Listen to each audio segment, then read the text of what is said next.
Savitri silks చేనేత వస్త్రాల అద్భుత ప్రపంచం. సంప్రదాయం స్టైల్ ఒకే చోట. తాకట్టులో ఉన్న బంగారాన్ని విడిపించి ఆ రోజున్న మార్కెట్ ధర కట్టి మిగిలిన డబ్బును మీకు అందిస్తుంది SVS గోల్డ్. చాలా మందిలో గుండె జబ్బుకి గ్యాస్ట్రిక్ ప్రాబ్లం వల్ల వచ్చే నొప్పికి చాలా మందికి తేడా తెలియదు. మనకు పెయిన్ వచ్చింది అనగానే ఇది గుండె నొప్పికి సిమ్టమ్ ఏమో రాబోతుందేమో అని చెప్పి రకరకాలుగా డౌట్స్ పడుతుంటారు, టెన్షన్ పడుతుంటారు. నిజంగా అసలు హార్ట్ అటాక్ వల్ల వచ్చే పెయిన్ ఎలా ఉంటుంది? చాలా మందిలో సహజంగా హార్ట్ అటాక్ అనేది సడన్ గానే వస్తుంది. పెయిన్ సిమ్టమ్స్ మనం అయితే ఐడెంటిఫై చేయలేము. ఇవన్నీ ఏ రకంగా ఉంటాయో ఇప్పుడు సార్తో మాట్లాడి తెలుసుకుందాం. ప్రస్తుతం నాతో పాటు ఉన్నారు కన్సల్టెంట్ కార్డియాలజిస్ట్ లక్కిరెడ్డి కిరణ్ కుమార్ రెడ్డి గారు. ఇప్పుడు సార్తో మాట్లాడిద్దాం. నమస్తే సార్. నమస్తే అండి. సార్, చాలా మంది కూడా గ్యాస్ట్రిక్ నొప్పితో బాధపడుతుంటారు. అది గ్యాస్ట్రిక్ నొప్పా, లేదంటే ఈ మధ్య కాలంలో చాలా మంది సడన్ గా హార్ట్ అటాక్ వచ్చి చనిపోయే వాళ్ళని చూస్తున్నాము. అలా జరిగింది, నాకు కూడా అలానే జరుగుతుందా, ఇది గుండె నొప్పి ఏమో, ఇలాంటి డౌట్స్ చాలా మందిలో ఉన్నాయి. నిజంగా ఈ రెండు నొప్పుల మధ్య ఇది హార్ట్ పెయినా లేదా గ్యాస్ట్రిక్ పెయినా అని తెలుసుకోవాలంటే ఏ రకంగా తెలుసుకోవచ్చు sir? It's very important. First thing ఏంటంటే మనము హార్ట్ అటాక్ రిలేటెడ్ నొప్ప లేదా గ్యాస్ట్రిక్ పెయిన్ అనేది తెలుసుకోవడం మంచిదే. కానీ దీంట్లో కొన్ని చిన్న పాయింట్స్ కూడా నేను మళ్ళీ ఫైనల్ కన్క్లూజన్ లో చెప్తాను. ఫస్ట్ ఏంటంటే హార్ట్ అటాక్ రిలేటెడ్ పెయిన్ అనేది మనకి పర్టికులర్లీ లెఫ్ట్ సైడ్, అంటే మన గుండె ఎక్కడ లెఫ్ట్ సైడ్ లో ఉంటుంది. సో లెఫ్ట్ సైడ్ లో బరువుగా ఉండడం ఇంపార్టెంట్. అంటే ఇప్పుడు ఫర్ సపోజ్ ఒక నలుగురు కలిసి మీ చెస్ట్ టైట్ హ్యాండ్స్ పెట్టి స్క్వీజ్ చేస్తారు, పిసికేస్తారంటారు చూడండి మనిషిని, అలా పిసికేసినట్లు అంత బరువు ఉండడం, లేదా ఒక 100 kg బరువు ఛాతి మీద పెట్టినట్లు ఉండడం, అంటే హెవీనెస్ అంటాం. సో ఆ హెవీనెస్ అనేది చాలా ఇంపార్టెంట్. యూజువల్ గా ఎవరైనా సివియర్ పెయిన్ ఉన్న వాళ్ళు ఇలా చూపిస్తారు, చాలా బరువు ఉందన్నట్లు గుండె మీద. This is called typical classical sign అంటాం. లెవైన్ సైన్ అని కూడా మనకి స్పెసిఫిక్ నేమ్ కూడా ఇచ్చారు. ఓకే, సో అది ఇంపార్టెంట్ థింగ్. దాంతో పాటు ఏమవుతుందంటే ఎయిర్ హంగర్. మనకి అంత డిస్కంఫర్ట్ ఉన్నప్పుడు ఏమవుతుందంటే మనకి ఊపిరి పీల్చుకోవడం చాలా ఇబ్బంది అనిపిస్తుంది. అది సెకండ్ పాయింట్. దాంతో పాటు మనకి విపరీతంగా చెమటలు పట్టే అవకాశం ఉంటుంది. దెన్ మనకి రేడియేటింగ్ పెయిన్ అంటాం. ఈ పెయిన్ అనేది మనకు నర్వ్స్ రిలేటెడ్ అన్ని ఉంటాయి కాబట్టి, సో ఈ పెయిన్ అనేది మనకి కామన్ గా లెఫ్ట్ భుజానికి, లెఫ్ట్ ఈ చేతికి పెయిన్ పాకే అవకాశం ఉంటుంది. ఓకే, ఇది మెయిన్ పాయింట్. ఈ 4 సమ్ టైమ్స్ కొందరిలో వామిటింగ్ వచ్చినట్లు ఉండడం కానీ వామిటింగ్ అవ్వడం కానీ జరగచ్చు. సో ఈ కాంపనెంట్స్ అన్ని important heart attack related pain అనేది. ఇలా కాకుండా ఈ పెయిన్ అనేది ఇక్కడ రావచ్చు, రైట్ సైడ్ చేతికి కూడా పెయిన్ రావచ్చు, లేదంటే కడుపులో కూడా నొప్పి రావచ్చు. సమ్ టైమ్స్ ఈ కింద భాగం చెస్ట్ లో కూడా మాత్రమే నొప్పి ఉండొచ్చు. సో ఇలా ఓన్లీ జా పెయిన్ అంటాం, దవడ నొప్పి మాత్రం కూడా ఉండొచ్చు. సో ఇలా కూడా ప్రజెంట్ అవ్వచ్చు. అంటే ఇదే ఈ మాదిరిగానే పెయిన్ ప్రజెంట్ అవుతుంది అనేది డెఫినెట్ కాదు. ఇలా ఉంటే majority of the time heart attack related. ఇలా కాకుండా వేరే రకంగా వచ్చినా హార్ట్ అటాక్ ఉండే అవకాశం ఉంటుంది. అది ఉంటుంది. పర్టికులర్లీ మనము age elderly people more than 60 years తీసుకున్నా, ఫీమేల్స్ తీసుకున్నా, దెన్ షుగర్ ఉన్న వాళ్ళు, వీళ్ళ ముగ్గురులో యూజువల్ గా ఈ టిపికల్ సిమ్టమ్స్ అంటారు. ఇప్పుడు మనం ఏదైతే మాట్లాడుకున్నామో హార్ట్ అటాక్ రిలేటెడ్ పెయిన్, అవి తక్కువగా ఉండే అవకాశం ఉంటుంది. అంటే ఈ విధంగా వాళ్ళకి చాలా తక్కువగా మాత్రమే చూస్తాం. ఓకే, అది. So next gastric related pain. Usual gastric అంటే ఏంటి? గ్యాస్ పెయిన్ అంటారు, ఇంకోటి అల్సర్ పెయిన్ అంటారు. సో మనకి పెప్టిక్ అల్సర్ అంటాం. మన బాడీ అంటే మన పొట్టలో యాసిడిటీ, అంటే యాసిడ్, మన స్టమక్ లో యాసిడ్ ఉంటుంది, అది ఎక్కువ అయిపోయి మనకి అది రిఫ్లక్స్ అంటాం. గ్యాస్ట్రో ఈసోఫేజియల్ రిఫ్లక్స్ డిసీజ్ అంటాం. రిఫ్లక్స్ అంటే ఏంటి?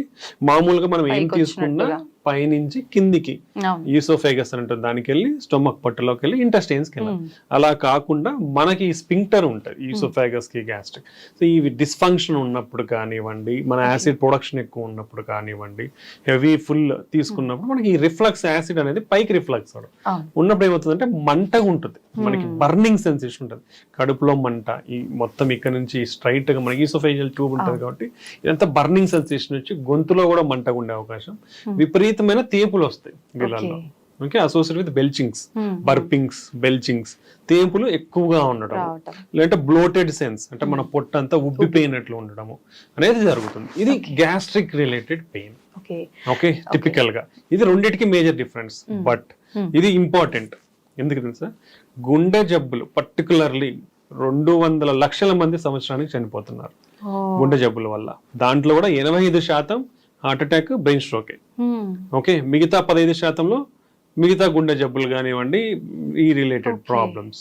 ఓకే, అంటే దాదాపుగా మనం ఇది తీసుకుంటే ప్రతి 11 సెకండ్లకి ఒక మనిషి గుండె జబ్బులతో చనిపోతున్నాడు. ఎందుకని సార్? అంటే ఎందుకు ఇంత ఎక్కువ గుండె జబ్బులు రావటం? కాబట్టి any type of heart, any type of chest pain, ఎటువంటి ఛాతి నొప్పి అయినా, లైక్ కూర్చున్నట్లు ఉండడం ఉండొచ్చు, మంట ఉండొచ్చు, లేదా ఏదో మైల్డ్ పెయిన్ అనిపించవచ్చు, లేదా ప్రిక్కింగ్ సెన్సేషన్ ఉండొచ్చు, ఓకే, లేదా ఓన్లీ మంట ఉండొచ్చు, దురదలాగనో ఇంకోలాగా, ఇలాంటిది ఉన్నా బరువు అనేదే కాదు,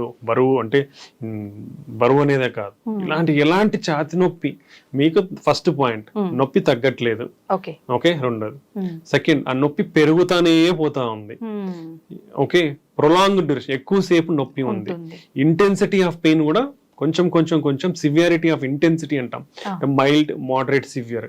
ఆ నొప్పి ఇంటెన్సిటీ పెరుగుతా ఉంది, తగ్గట్లేదు అంటే ఒక్క నిమిషం కూడా వెయిట్ చేయొద్దండి. అది మీకు మంట ఉండొచ్చు, లేదా మైల్డ్ నొప్పి ఉండొచ్చు, కూర్చున్నట్లు ఉండొచ్చు. ఎలా ఉన్నా ఒకవేళ ఈ సిమ్టమ్స్ ఉంటే, పర్టికులర్లీ మోర్ దెన్ 40 years ఉన్న వాళ్ళు, BP, sugar, cholesterol, smoking, alcohol, family history, abdominal obesity, పొట్ట చుట్టూ ఊబకాయము, ఇలాంటి కిడ్నీ ప్రాబ్లమ్స్ కానివ్వండి, ఇలాంటి రిస్క్ ఫ్యాక్టర్స్ ఎవరికైతే ఉన్నాయో వాళ్ళు మోర్ దెన్ 40 years ఉండి నొప్పి వస్తే ఇమ్మీడియట్ గా ఏ నిమిషం గాని క్షణం గాని నెగ్లిజెన్స్ వహించకుండా, ఆలస్యం చేయకుండా ఒక ఈసీజీ తీయించుకోండి. ఓకే, ఈసీజీ తీయించుకుంటే క్లారిటీగా మనకి హార్ట్ అటాక్ ఉందా లేదా. ఈసీజీ అంటే జస్ట్ ఒక ఈసీజీ 100 to 300 rupees ఉంటుంది అంతే, ఎక్కడ ఏ సెంటర్ లో తీయించుకున్నా గానీ. సో దాంట్లో ఉందా లేదా అని క్లారిటీగా తెలిసిపోతుంది. దాని ద్వారా మీ ప్రాణాన్ని కాపాడుకున్న వాళ్ళు అవుతారు. నెగ్లిజెన్స్ పాటించినారా, అది అది గ్యాస్ట్రిక్ పెయిన్ అనో, లేదంటే కండరాల నొప్పనో, తగ్గుతాదనో నెగ్లిజెన్స్ పాటిస్తే మాత్రం డెఫినెట్లీ ప్రాణం పోయే అవకాశం ఉంటుంది. నా సిన్సియర్ అందరికి, అంటే ఇది హెల్త్ అవేర్నెస్ చాలా ఇంపార్టెంట్. సో ఎటువంటి పెయిన్ కూడా నెగ్లెక్ట్ చేయొద్దండి. అదే కొందరికి తగ్గుతాదలా అనే నెగ్లిజెన్స్, నేను ఇప్పుడు బయటికి లేచిపోయి తీయించుకోవాలా అనే నెగ్లిజెన్స్, ఇవన్నీ అసలు పనికిరావు. అంటే లైఫ్ ఈజ్ మోస్ట్ ఇంపార్టెంట్. అది ఉంటే మళ్ళీ ఏమైనా చేసుకోవచ్చు. ఓకే, ఆ చిన్నపాటి నెగ్లిజెన్స్ అనేది తగ్గించుకొని, ఇంత సివియర్ పెయిన్ ఉండి తగ్గకుండా ఉంటే, పెరుగుతానే ఉంటే పెయిన్ అనేది మోస్ట్ ఇప్పుడు ప్రతి ఒక్క 100 meters కి ఏదో ఒక డయాగ్నోస్టిక్ సెంటర్ కానివ్వండి, చిన్న క్లినిక్ కానివ్వండి, నర్సింగ్ హోమ్ కానివ్వండి, ఏదో ఒకటి అవైలబిలిటీలో ఉంటా ఉన్నాయి అందరికీ కూడా. లేదా ఒక పెరిఫరీస్ లో ఉండే టౌన్స్ లో ఉన్న వాళ్ళకి కూడా లాట్ ఆఫ్ ఫెసిలిటీస్ ఉన్నాయి తీయించుకోనికి. ఒక 10 నిమిషాలు మహా అయితే, చిన్న టౌన్ లో ఎటు పోవాలన్నా 10 నిమిషాల కంటే పట్టదు మనకి టైం. సో తీయించుకోవడం వల్ల మీ ప్రాణాన్ని కాపాడుకున్న వాళ్ళు అవుతారు. ఈసీజీలో క్లియర్ కట్ గా హార్ట్ అటాక్ ఉందా లేదా అనేది క్లారిటీగా తెలిసిపోతుంది. మెజారిటీ ఆఫ్ ద టైం, అంటే 99% మనకు కనపడుతుంది. దాంతో లేదా మీ లైఫ్ సేఫ్, హ్యాపీ. ఒకవేళ ఉందా మీకు ఇమీడియట్ గా ట్రీట్మెంట్ అందుతుంది. ట్రీట్మెంట్ ద్వారా మీ ప్రాణాన్ని మీరు కాపాడుకున్న వాళ్ళు అవుతారు అనమాట. సో నా sincere request for every person, ప్రతి ఒక్క మనిషికి 40 సంవత్సరాలు 30 సంవత్సరాలు దాటితేనే ఇప్పుడు హార్ట్ అటాక్ అనేది పెరిగిపోతా ఉన్నాయి. ఓకే, సో ఈ ఏజ్ గ్రూప్ పైబడిన వాళ్ళు ఇటువంటి సిమ్టమ్స్ ఉంటే, అంటే ఛాతి నొప్పి ఉంటే ఇమీడియట్ గా ఈసీజీ తీయించుకోండి, మీ ప్రాణాన్ని కాపాడుకోండి. కొంతమంది రెగ్యులర్ చెకప్స్ చేయించుకుంటూ ఉంటారు. అలా చేయించుకున్నప్పుడు మనకు హార్ట్ కి సంబంధించిన ఇబ్బంది రాబోతుందని ముందే దాంట్లో డెఫినెట్లీ అండి.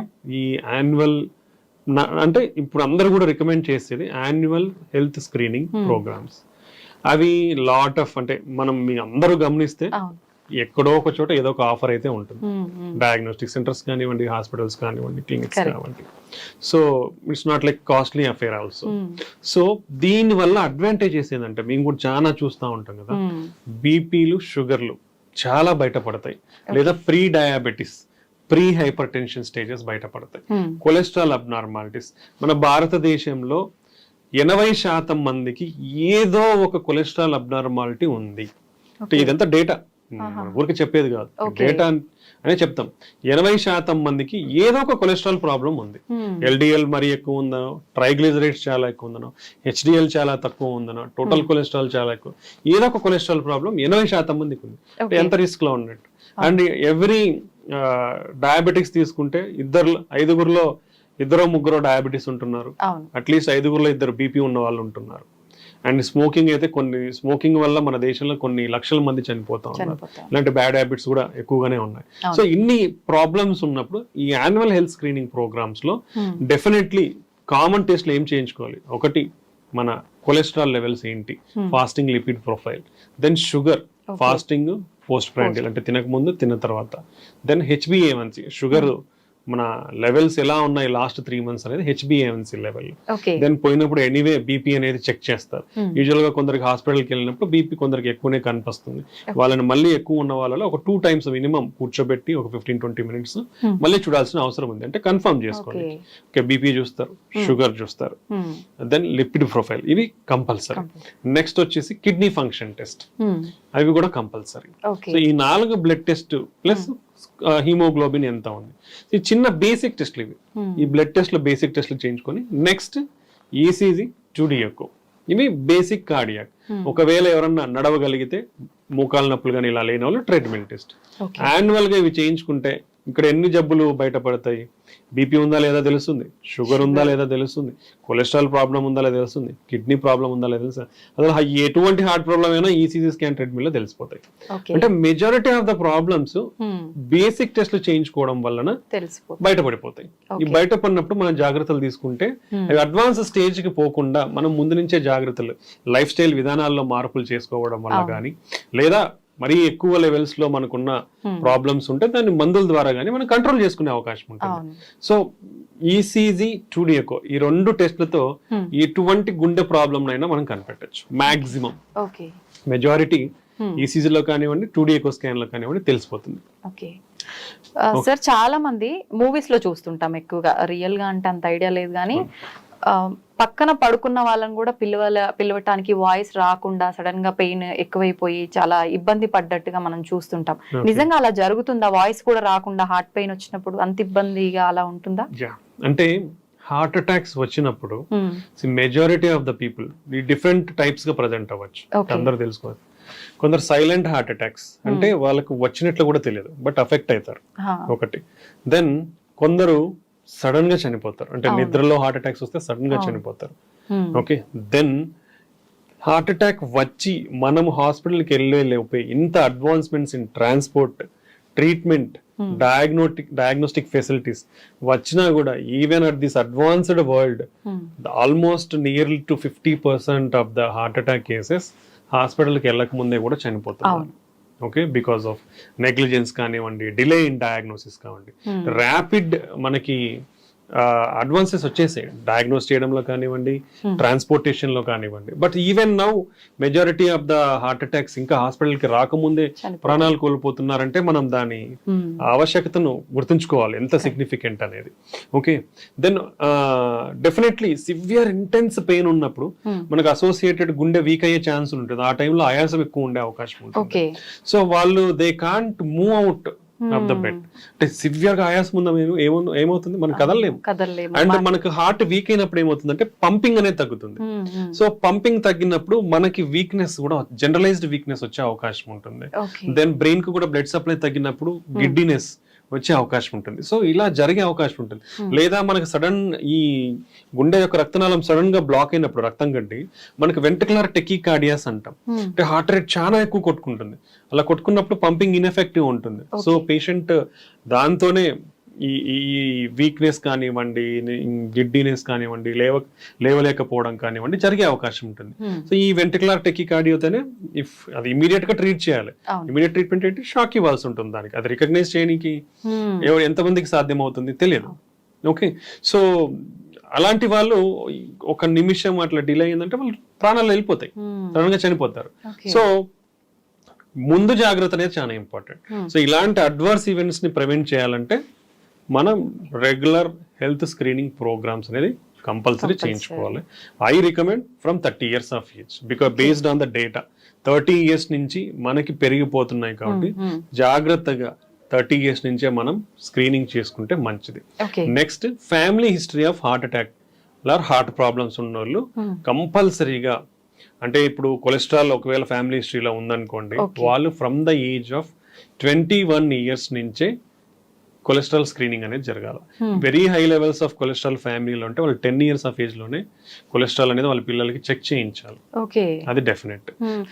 అంటే ఇప్పుడు ఫ్యామిలీ హిస్టరీలో ఉన్నప్పుడు రాకుండా ప్రివెంట్ చేసే ఛాన్సెస్, అలా ట్రీట్మెంట్ ఏమైనా ఉంటుందా sir? Family history of heart attack అంటే యూజువల్ గా మనము మగవాళ్ళలో 65 సంవత్సరాల లోపు హార్ట్ అటాక్ తో ఇబ్బంది పడినోళ్ళు, ఆడవాళ్ళలో 55 సంవత్సరాల లోపు ఇబ్బంది పడినోళ్ళు ఉంటే అది సిగ్నిఫికెంట్ ఫ్యామిలీ హిస్టరీ అని కన్సిడర్ చేస్తాం. సో వాళ్ళలో రాకుండా ఉండాలంటే మనం డెఫినెట్లీ ఈ అన్ని టెస్టులు అనేది ఎంత ఎర్లీగా పాసిబుల్ అయితే అంత ఎర్లీగా స్క్రీనింగ్ అనేది స్టార్ట్ చేసుకుని వచ్చింది. సో ఇలాంటి వాళ్ళలో 21 సంవత్సరాలకు మనం టెస్ట్ చేయించుకున్నప్పుడు ఒకవేళ నార్మల్ ఉంటే 5 సంవత్సరాలకు ఒకసారి చెక్ చేయించుకోవచ్చు. బట్ అట్లీస్ట్ మనకు తెలుస్తుంది మనకి ఏదైనా ప్రాబ్లం ఉందా లేదా అనేది. కొన్ని కంజైనైటల్ కొలెస్ట్రాల్ అబ్నార్మాలిటీస్ ఉంటాయి, జెనెటిక్ అబ్నార్మాలిటీస్ ఉంటాయి. సో వాళ్ళలో కొన్ని ఈ కొలెస్ట్రాల్ ప్రొడక్షన్ దాంట్లో స్టెప్స్ ఉంటాయి, చాలా బయోకెమికల్ స్టెప్స్ ఉంటాయి. అలా ఎంజైమ్ డెఫిషియన్సీస్ కానివ్వండి, ఇలా ఉన్న వాళ్ళలో కొలెస్ట్రాల్ చాలా అబ్నార్మల్ గా ఉండే అవకాశం ఉంటుంది. అలాంటి వాళ్ళలో ఒక్కొక్కరికి ఈ చిన్న బంప్స్ లాగా ఉంటాయి. మన టెండాన్ గ్జాంథోమస్ అంటాం, ఐలిడ్స్ దగ్గర గ్జాంథోమస్ అంటాం. అంటే కొంచెం వైట్ కలర్ గా ఉండే సమ్ చిన్న బుడపలాగా వచ్చే అవకాశం ఉంటాయి అనమాట. సో అలా ఎవరికన్నా ఉంటే వాళ్ళని ఐడెంటిఫై చేయగలుగుతాం మనం. అలాంటి వాళ్ళు definitely familial cholesterol, genetic cholesterol abnormals ఉండొచ్చు. అలా కాకుండా ఈ జెనెటిక్ అబ్నార్మల్స్ లో మన ఆర్కస్, మన కంటి కార్నియా ఉంటుంది, దాని చుట్టూ తెల్లకి కూడా అయ్యే అవకాశం ఉంటుంది. సో ఈ రెండే మనకు జెనెటిక్ కొలెస్ట్రాల్ ప్రాబ్లమ్స్ లో మనకు యూజువల్ గా బయట కనిపించేది. సో అలాంటివి ఉన్నప్పుడు అర్లీగా ఐడెంటిఫై చేసి వాళ్ళకి టెస్ట్లు చేయించుకుంటే మనం దాన్ని కంట్రోల్ గా, అగ్రెసివ్ గా కంట్రోల్ చేసే అవకాశం ఉంటుంది. ఎందుకంటే ఎంత కొలెస్ట్రాల్ ఎక్కువ ఉంటే అంత రిస్క్ జోన్ లా ఉన్నట్లు. సో అర్లీ ఐడెంటిఫికేషన్ చేయగలిగితే మనం దాన్ని తగ్గించుకునే అవకాశం ఎక్కువగా ఉంటుంది అనమాట. ఓకే సార్, జనరల్ గా మన చిన్న పిల్లలకు కూడా తెలుసు స్మోకింగ్ చేస్తే లంగ్స్ పాడవుతాయి అని చెప్పి. మరి లంగ్స్ ఎఫెక్ట్ అవుతుంది అని తెలుసు, కానీ దీని వల్ల హార్ట్ ఎలా ఎఫెక్ట్ అవుతుంది, ఈ ప్రాసెస్ ఎలా జరుగుతుంది? ఇప్పుడు స్మోకింగ్ చూస్తే స్మోకింగ్ లో హార్మ్ఫుల్ కెమికల్స్ అనేది చాలా ఉంటాయి. నికోటిన్ ఒకటే కాదు, నికోటిన్, టార్, హెవీ మెటల్స్ అంటాం, ఇలాంటివి చాలా ఇంప్యూరిటీస్ ఉంటాయి స్మోకింగ్ లో. అది అందరూ తెలుసుకోవాలా. ఓకే, ఇలాంటి అన్ని కెమికల్స్ వల్ల మన బాడీలో ఏమవుతుందంటే లంగ్స్ లోకి ఎంటర్ అయినప్పుడు స్లోగా it will enter into blood stream. ఆ కాంపౌండ్స్ అన్ని కూడా బ్లడ్ స్ట్రీమ్ లోకి ఎంటర్ అవుతాయి. ఎంటర్ అయినప్పుడు ఇన్ఫ్లమేషన్ అంటాం. ఇన్ఫ్లమేషన్ అంటే చెడు కణాలు. ఇప్పుడు మనం ఫర్ సపోజ్ తీసుకుంటే చీము అంటాం, it's like pus or something, that is all inflammatory reaction అదంతా. అలానే మన బాడీలో ఈ ఇన్ఫ్లమేషన్, చెడు కణాలు అనేది రియాక్ట్ అవుతాయి.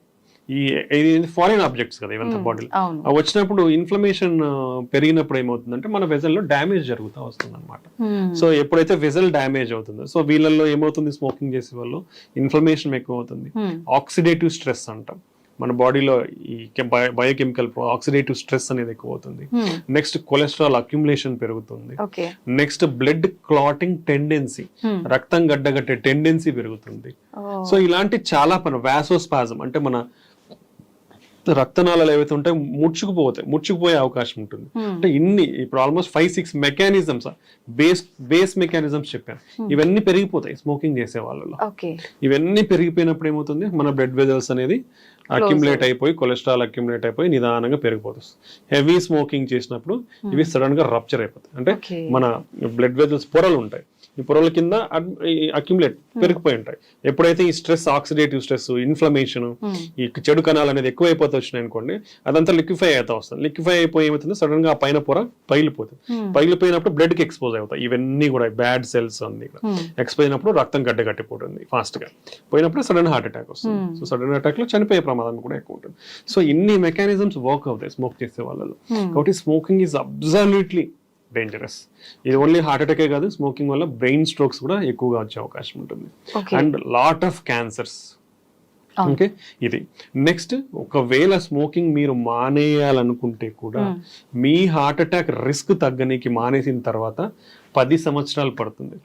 సో స్మోకింగ్ మానేసిన తర్వాత కూడా మీరు 10 సంవత్సరాల వరకు హై రిస్క్ లో ఉన్నట్లు. అంటే దానివల్ల ఎంత రిస్క్ అనేది అర్థం చేసుకోవాలి. దీనికి కొలాబరేటివ్ మెజర్స్ అనేది చాలా ఇంపార్టెంట్. పర్సన్ మోటివేషన్ ఉండాలి, అంటే దాని దగ్గరికి వెళ్లకుండా. ఓకే, దెన్ ఒకవేళ పొరపాటున అలవాట్లో ఉంటే దాన్ని తగ్గించుకొని కూడా హై లెవెల్ ఆఫ్ మోటివేషన్ కావాలి. దెన్ దాని సపోర్టివ్ మెడికేషన్స్ ఉండాలి, సైకో బిహేవియరల్ థెరపీ అవసరం ఉంటుంది. Then governments also should bring lot of policies that's not in our matter of range, అది వాళ్ళు చూసుకోవాల్సిన అవసరం కూడా ఉంటుంది. లాట్ ఆఫ్ తెస్తున్నారు అంటే they are displaying ads to avoid smoking అనేది. సో ఇంకో ఇంపార్టెంట్ కాంపోనెంట్ ఏంటంటే మనం తాగితేనే మనకు రిస్క్ ఉంది, మనం ఖాళీగా మనం తాగము, మన పక్కన వాళ్ళు కాలుస్తున్నారు, మనం సేఫ్ అనేది wrong. This is called second hand smoke అంటాం. సెకండ్ హ్యాండ్ స్మోక్ అంటే పక్కన వాళ్ళు తాగినా మనం పీల్చుకుంటున్నాం. సెకండ్ హ్యాండ్ స్మోక్ వల్ల కూడా దగ్గర సంవత్సరానికి 5 లక్షల మంది చనిపోతున్నారు. ఓకే, సో మీరు ఉన్నప్పుడు మీ చుట్టుపక్కల ఎవరన్నా స్మోక్ చేస్తా ఉంటే కూడా డోంట్ ఎంకరేజ్, బికాస్ మీ ఆరోగ్యం రిస్క్ లో ఉంటుంది. Okay, that is same second hand smoke వల్ల కూడా. ఇప్పుడు ఫర్ సపోజ్ ఫ్యామిలీలో పేరెంట్స్ సిగరెట్ కాలుస్తున్నారు, పిల్లలు ఉంటారు, మీ పిల్లల గ్రోత్ కూడా అఫెక్ట్ అవుతుంది. గుర్తుపెట్టుకోండి, బోన్ గ్రోత్ కానివ్వండి, రెగ్యులర్ ఈ గ్రోత్ కానివ్వండి, వాళ్ళలో ఈ సేమ్ థింగ్ రిలేటివ్ అన్నీ కూడా అఫెక్ట్ అయ్యే ఛాన్స్ ఉంటుంది. కాబట్టి పెద్దవాళ్ళు తాగేటప్పుడు కూడా మీ ఇంట్లో వాళ్ళ ఆరోగ్యాన్ని కూడా మీరు ఆలోచించండి. ఆలోచించి మీరు మానేస్తే అందరికీ మంచిది. ఎందుకంటే దానివల్ల 0 బెనిఫిట్, 200% హార్మ్ఫుల్. నిజంగా స్మోక్ చేసే వాళ్ళు ఎంతో దూరాన్ని ఉన్నా కూడా మనకు అది వస్తూనే ఉంటుంది, ఆ ఫీలింగ్ తెలుస్తుంది ఎక్కడో స్మోక్ చేస్తున్నారని. నిజంగా ఎంత డిస్టెన్స్ లో మనం ఉంటే అది ఎఫెక్ట్ అయ్యే అవకాశం ఉంటుందంటారు? యూజువల్ గా I think if I smoke here, closed spaces లో ఎంత దూరం ఉన్నా it will be like same. Open అందుకే పబ్లిక్ ప్లేసెస్ లో అండ్ క్రౌడెడ్ ప్లేసెస్ లో even governments band smoking in crowded and public places. Open spaces probably completely open space అంటే probably around 5 meters distance ఉంటే మనకి అంతగా అఫెక్ట్ అవ్వకుండా అవకాశం ఉండొచ్చు. ఓకే సార్, చాలా వరకు హార్ట్ పెయిన్ వచ్చింది అనగానే సిపిఆర్ చేస్తూ ఉంటారు. నిజంగా దీని వల్ల రిస్క్ నుంచి బయటపడే అవకాశం ఉంటుందంటారా? హార్ట్ పెయిన్, సిపిఆర్ రెండు డిఫరెంట్. ఓకే, ఇప్పుడు హార్ట్ పెయిన్ వచ్చేది హార్ట్ అటాక్ వల్ల. హార్ట్ అటాక్ అంటే it's common language. Heart attack మనం scientific term is myocardial infarction అంటాం, ఎంఐ అంటాం. హార్ట్ అటాక్ అంటే మన గుండెకి సప్లై చేసే రక్తనాళాల్లో బ్లాక్ ఉండి సడన్ బ్లాక్ అయిపోయినప్పుడు హార్ట్ మజిల్ వీక్ అయ్యేదని హార్ట్ అటాక్ అంటాం. ఓకే, అది హార్ట్ అటాక్. అప్పుడు మనకి ఛాతి నొప్పి కానీ ఇలా వస్తుంది. సిపిఆర్ అనేది మనం చేయాల్సింది ఎప్పుడు అంటే సిపిఆర్ అంటే కార్డియో పల్మోనరీ రీసస్టేషన్. అంటే గుండెని, లంగ్స్ ని మనం రివైవ్ చేస్తున్నామని దాని మీనింగ్. ఓకే, ఇది ఎప్పుడు చేస్తామంటే ఒక మనిషికి 2 ఆగిపోయినప్పుడు చేసే ప్రక్రియనే మనం సిపిఆర్ అంటాం. అంటే ఇప్పుడు ఒక మనిషి ఫర్ సపోజ్ పడిపోయినప్పుడు మనం చేసే పద్ధతి ఏంటంటే ఫస్ట్ మనిషి బతికున్నాడా లేదా చూస్తాం. అంటే వాళ్ళు ఎట్లా చూస్తాము, మనం వాళ్ళని తట్టి చూస్తాం, కదిలిచి చూస్తాం, రెస్పాన్స్ లేదు, పలకట్లేదు. దెన్ సెకండ్ స్టెప్ మనం చూడాల్సింది ఊపిరి అంటే అందుతుందా లేదా తనకి. అది మనము ముక్కు దగ్గర వేలు పెట్టినా చెస్ట్ రైజ్ అవుతుందా, చెస్ట్ ఆర్ అబ్డామెన్ పైకి కిందకి తెలుస్తుంది. సో ఈ రెండిట్లో ఏది లేనప్పుడు వాళ్ళ ఊపిరి అందట్లేదు అనేది అర్థం. నెక్స్ట్ మనం గుండె కొట్టుకుంటుందా లేదా అనేది ఎలా తెలుసుకుంటామంటే మనం neck this trachea wind pipe పక్కన మజిల్ ఉందా, మజిల్ మనం స్ట్రైట్ చేస్తే ఇక్కడ మజిల్ తెలుస్తుంది. ఈ రెండింటి మధ్య గుంత ఉందా, ఈ గుంతలో మనం ఫింగర్స్ పెట్టి చూస్తే మన పల్స్ మనకు తెలుస్తుంది. ఓకే, అంటే హార్ట్ బీట్ లాగా. పల్స్ అంటాం. ఓకే, అంటే బ్లడ్ వెజల్ పల్సేషన్స్ కొట్టుకుంటుంటది, బ్లడ్ పంప్ అయినప్పుడు అది పల్స్ తెలుసా. సో ప్రతి ఒక్కరు కూడా ఐడెంటిఫై చేయొచ్చు, ఇది ఈజీ. ఓకే, సో ఇది ప్రతి ఒక్కరు కూడా తెలుసుకోవచ్చు. ఈ పల్స్ ఉందా లేదా అని చూస్తాం. ఎందుకంటే యూజువల్ గా మనం నాడి అనేది జనరల్ గా ఇక్కడ చెక్ చేస్తాం. బట్ మనకి ఎప్పుడైనా హార్ట్ ప్రాబ్లం ఉన్నప్పుడు ఈ నాడి మనకి యూజువల్ గా తెలియదు. ఇది గుండెకి దగ్గరలో ఉంటుంది కాబట్టి ఇక్కడ తెలిసే అవకాశం ఉంటుంది. సో ఈ పల్స్ కూడా లేకుంటే గుండె కూడా కొట్టుకోవట్లేదని అర్థం. సో మనిషి రెస్పాన్స్ లేదు, ఊపిరి లేదు, గుండె కూడా కొట్టుకోవట్లేదు అన్నప్పుడు చేసే బేసిక్ ట్రీట్మెంట్ నే మనం సిపిఆర్, కార్డియో పల్మనరీ రీసస్సిటేషన్ అంటాం అన్నమాట. దీన్నే బేసిక్ లైఫ్ సపోర్ట్. అంటే కార్డియాక్ అరెస్ట్, కంప్లీట్ గా మనిషి like at the verge of death, at the verge of death ఉన్నప్పుడు చేసే ప్రక్రియనే కార్డియో పల్మనరీ రీసస్సిటేషన్. దీన్నే బేసిక్ లైఫ్ సపోర్ట్. ఇది ప్రతి ఒక్కరూ నేర్చుకోవాల్సిన ప్రొసీజర్. ఓకే. ఇది ప్రతి ఒక్కరు ట్రైన్ అవ్వాలి, రికగ్నైజ్ చేయగలగాలి. అది రికగ్నైజ్ చేసినప్పుడు వాళ్ళ బేసిక్ సిపిఆర్ ఇవ్వగలగాలి. ఇది ఎవ్రీ హ్యూమన్, ఎవ్రీ ఇండివిజువల్ ప్రతి ఒక్కరు నేర్చుకోవాలి కూడా, కంపల్సరీగా నేర్చుకోవాలి. మనం ఏ సోషల్ మీడియా ఛానల్కి పోయినా దీని గురించి అవగాహన ఉంటుంది, ఎలా చేయాలనేది. ట్రైనింగ్ ప్రోగ్రామ్స్ కూడా చాలానే జరుగుతూ ఉంటాయి. Everybody should train in this. దానివల్ల అట్లీస్ట్ ఎప్పుడో ఒకసారి మన లైఫ్ టైంలో మనం ఈ సినారియో ఫేస్ అయ్యే ఛాన్స్ డెఫినెట్లీ ఉంటుంది. అట్లీస్ట్ ఒక మనిషికైనా మనం ప్రాణం పోసే అవకాశం ఉంటుంది నిజంగానే. సో ఒక మనిషి ప్రాణం ఈవెన్ సామాన్యుల చేతిలో కూడా ఉంది.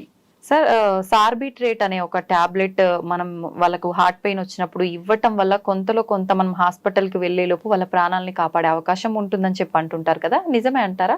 యూజువల్లీ సార్బిట్రేట్ అనేది ఎవరికి పాకెట్ లో ఉండదు. అవును. అది ఎవరి దగ్గర ఉంటుందంటే హార్ట్ అటాక్ తో అఫెక్ట్ అయిన వాళ్ళ దగ్గర మాత్రం ఉంటుంది. వాళ్ళకి ఎప్పుడన్నా పెయిన్ వస్తే తీసుకోండి, సివియర్ పెయిన్ వస్తే మీకు ఆ టైంలో రిలీఫ్ అయ్యేదానికి టైం ఉంటుంది, మీరు రీచ్ అయ్యేదానికి ఉంటుంది అనేసి చెప్తాం. ఎందుకంటే సార్బిట్రేట్ అనేది నైట్రేట్స్ అంటాము. ఇది వాసోడైలేటర్. అంటే మనకి ఇప్పుడు గుండె రక్తనాళాలు ఏమవుతాయంటే మన ఈ ప్లాక్ రప్చర్ అయ్యి క్లాట్ ఫామ్ అవ్వడము లేదా ముడుచుకుపోవడం ఉన్నప్పుడు ఈ సార్బిట్రేట్ ఇవ్వడం వల్ల కొంచెం వాసోడైలటేషన్ అయ్యే ఛాన్స్ ఉండొచ్చు. ఆ వాసోడైలటేషన్ వల్ల మనకి కొంచెం బ్లడ్ ఫ్లో సరఫరా అయ్యే ఛాన్స్, అట్లీస్ట్ ఏదైతే బ్లాక్ అయింది కాకుండా మిగతా బ్లడ్ గుండె రక్తనాళకైనా ఏదైతే ఓపెన్ ఉంటుందో దానిలోకైనా కొంచెం రక్తం సరఫరా ఎక్కువ అయ్యి ఆ ఎఫెక్ట్ ని మనకి తగ్గించే అవకాశం ఉంటుంది అన్నమాట. ఓకే, సో అలా మనకి ఇది తోడ్పడుతుంది. సో మన పెయిన్ ని తగ్గించే అవకాశం ఉంటుంది. అంటే యూజువల్ గా మనం కొల్లెటరల్స్ అంటాం. ఒకవేళ ఇది మూసుకుపోయినా ఆపోజిట్ వెజల్ నుంచి ఓపెన్ అయ్యే అవకాశం ఉంటుంది అనమాట. Small vessels. అప్పుడు ఈ బ్లడ్ వెజల్ ద్వారా ఏదైతే రక్తం సరఫరా తగ్గిందో ఇక్కడ నుంచి కొంచెం సరఫరా అవడం వల్ల ఈ పెయిన్ ఇంటెన్సిటీ అనేది తగ్గే అవకాశం ఉంటుంది. సో అలా ఆల్రెడీ హార్ట్ అటాక్ తో బాధపడిన వాళ్ళు కానివ్వండి, లేదంటే స్టంట్స్ వేయించుకున్న వాళ్ళు లేదా బైపాస్ వేయించుకున్న వాళ్ళకి ఎమర్జెన్సీగా పెయిన్ అనేది ఎక్కువ వస్తే ఈ బీపీ టాబ్లెట్ నాలుగు కింద పెట్టుకుంటే అబ్జర్వ్ అయిపోయి ఆ ఎఫెక్ట్ చూపించి మనకి తగ్గే అవకాశం ఉండొచ్చు. బట్ ఈ టాబ్లెట్ అనేది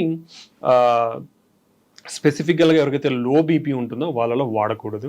then other class of drugs ఉన్నాయి, ఆ క్లాస్ ఆఫ్ డ్రగ్స్ వాడే వాళ్ళలో కూడా అది వాడకూడదు అనమాట. ఒక చిన్న 2-3 కాంట్రా ఇండికేషన్స్ ఉన్నాయి. సో అవి చూసే డాక్టర్స్ అనేది ప్రిస్క్రైబ్ చేస్తారు ఎవరిలో వాడాలా అనేది.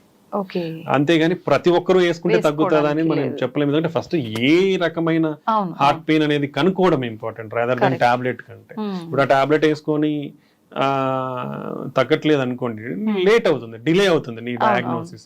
ఎప్పుడైతే డయాగ్నోసిస్ అనేది డిలే అవుతుందో అప్పుడు మోర్ అఫెక్ట్ అయ్యే ఛాన్స్ ఉంటుంది. సో ఎనీథింగ్ చెస్ట్ పెయిన్ తో ప్రజెంట్ అయ్యే వాళ్ళు ఒకవేళ మీరు వేసుకున్న లైక్ కొందరు ఎకోస్ప్రిన్ వేసుకోమని చెప్తారు. సో అలా వేసుకున్నా మీరు ఇమీడియట్ గా పోయి ఈసీజీ తీయించుకోవడం ఇంపార్టెంట్ అనమాట. సో చాలా మందిలో ఎక్కువగా ఏదైనా విన్నా వెంటనే రియాక్ట్ అయిపోతుంటారు. అమ్మో నాకు గుండెలో నొప్పి వస్తుంది అది విన్న దగ్గర నుంచి అని చెప్పి చెమటలు పడుతుంటాయి, సడన్ గా పెయిన్ అని కూర్చుండిపోతుంటారు. ఇలా చాలా సార్లు జరుగుతూ ఉంటుంది కొంతమందిలో. ఇది హార్ట్ అటాక్ రావడానికి సిమ్టమ్స్ అని అనుకోవచ్చు అంటారా? ఇంట్లో 2 కాంపోనెంట్స్ ఉన్నాయి. So anxiety, some people are like easily prone to anxiety. So anxiety ఉన్నప్పుడు ఏమవుతుందంటే మన బాడీలో సింపథెటిక్ సిస్టమ్ అనేది యాక్టివేట్ అవుతుంది. యాక్టివేట్ అయ్యి హైపర్ వెంటిలేషన్ ఉంటుంది, మన బ్లడ్ వెజల్స్ కొంచెం స్పాజం లాగా అయ్యి పెయిన్ అట్లా వచ్చే అవకాశం ఉంటుంది. బట్ దీంట్లో ఎక్స్ట్రీమ్ కాంపోనెంట్ ఉంటుంది. అంటే మోర్ ఎమోషనల్ స్ట్రెస్ కి గురి అయితే డెఫినెట్లీ మన హార్ట్ వీక్ అయ్యే ఛాన్స్ ఉంటుంది. ఓకే, దాన్నే సాకోసూబో కార్డియోమయోపతి అంటాం. అది టిపికల్ హార్ట్ అటాక్ లాగానే కూడా ప్రజెంట్ అయ్యే అవకాశం ఉంటుంది.